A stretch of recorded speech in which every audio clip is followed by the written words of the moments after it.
আসসালামু আলাইকুম রহমতুল্লাহি বরকাতুহু। আলহামদুলিল্লাহ। আসিফ নজরুল ভাই, আইন উপদেষ্টা। আইন কি পুরো আইন কি প্রবাসীদের পিছনে দেওয়ার জন্য আসছে? আইন আর কোনো দিকে প্রয়োগ করতে পারেন না?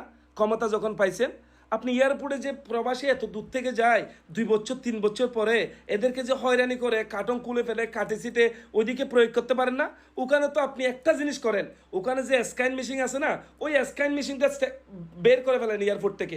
বের করার পরে যত মানুষ যাইবে সবাইকে কাটিং করবেন, কোনো আপত্তি রাখবো না। কিন্তু এয়ারপোর্টে স্ক্যান মেশিন রাখার পরে যদি লাকিস কাটেন, আমি মেনে নিব না। আপনি স্ক্যানও করবেন, লাকিসও কাটবেন কেন?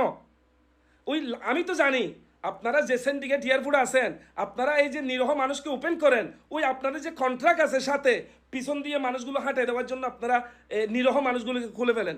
যেন নিরহ মানুষগুলো যদি আপনি কার্টন খুলে ফেলেন, সবার চোখ ওই কার্টনের দিকে যাবে, তখন আপনার সাথে যে কন্ট্রাক্ট আছে ওই পিছন দিয়ে ওগুলো চলে যাবে। আমি দুবাই শহরে 18 বছর, আমি জানি। তো আইনেগুলো সেখানে প্রয়োগ করেন না ভাই, এখানে কেন প্রয়োগ করেন? বাইনসব